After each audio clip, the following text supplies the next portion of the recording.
The emergence of Ron Paul has stunned quite a few people in this state. Everyone has been focusing right now on Newt Gingrich and Mitt Romney and how they slug it out for the nomination.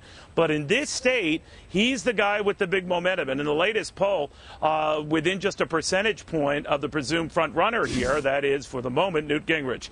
The Texas congressman joins me right now. Congressman, what do you make of these numbers, and what do you think of the possibility you win this state? Well, I guess that's very possible now, and the numbers are more or less what many of us in our campaign had expected, because we've been working to that end, and we've been organizing and doing the things we're supposed to do. But I also think that there's a very powerful message that we've been delivering, and it's very appropriate. I think the people do need some answers to our problems, and I talk about economics for a long time. I've talked about bubbles and how we got into this trouble and what we ought to do, and I have proposed significant cuts. And quite frankly, I think we're giving a lot of answers to the questions that so many people across the country are asking. You know, the one thing that happens when you become a front runner or near front runner, Congressman, is you also become a target. Newt Gingrich has discovered that. Tomorrow night, might you discover that? Well, that's always possible, but for some reason it seems like they've been pretty courteous to me, and I think that they have worked out, at least on the assumption up until now, that they don't want to offend my supporters, because maybe they'd like to, have alliance with them.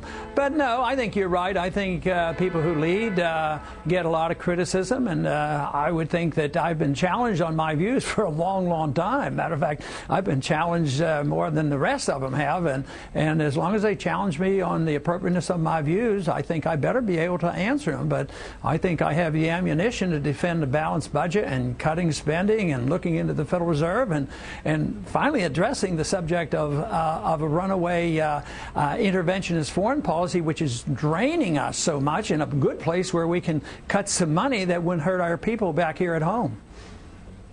You know, Congressman, in the last day or so I've been here in this fine state, and particularly in Sioux City, I've had an opportunity, because we have it playing in the press room, of watching Iowa TV coverage and a lot of political commercials. And while a lot of the campaign ads that I see are sort of warm and fuzzy and back to America of old and Newt Gingrich back to the good old days and America's great, nothing wrong with that, yours tend to be much more in your face, much more direct, much more issue oriented. And given these poll numbers, they seem to be resonating. But is that by design? Some of your opponents will claim, well, Ron Paul's just going negative. Or has that just been your style all along?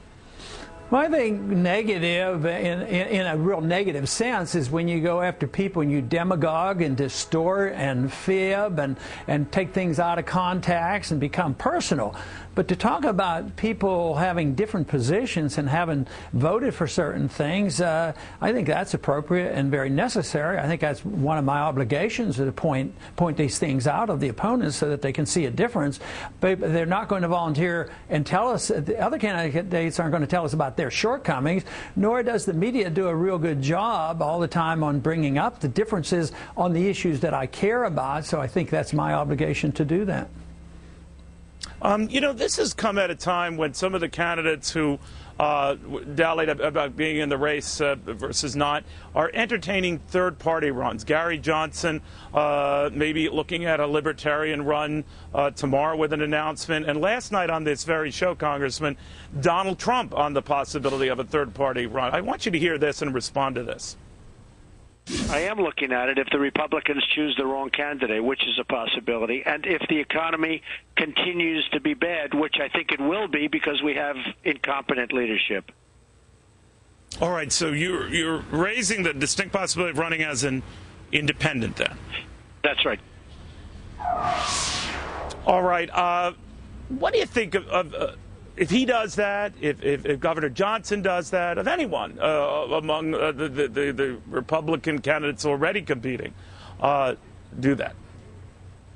Well, I think for Trump, that's just more attention getting. I don't think it's likely from the other candidates, but I think that there's always that possibility. You know, there was a moderate, liberal type of candidate in 1980, John Anderson, who ran as a third-party candidate. So maybe one of these other candidates that come across more moderate, if they don't make it, maybe they'll say, hey, you know what, so-and-so doesn't fit the bill, I'm going to run. So maybe there will be, and the American people are so frustrated. I can see the motivation of some people doing that, but I don't think it's limited to Donald Trump.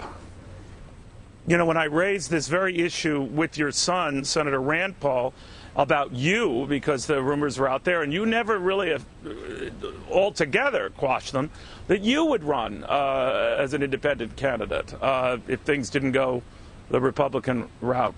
What do you say?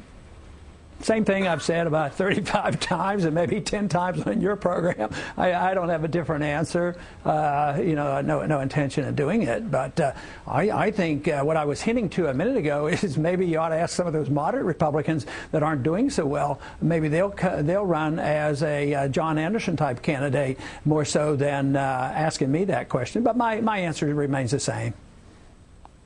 Okay, so finally, your sense of this race in Iowa, do you think you have to win here, Congressman, that this is where you put a lot of your upfront marbles, and that this is where you got to do it? I don't think I would say I have to win it, but I must not come in fifth place or even fourth place. So I have to do well. Okay. But right now we're doing very well, and makes us more optimistic, and I think we're very much in contention, and that's very good news for us.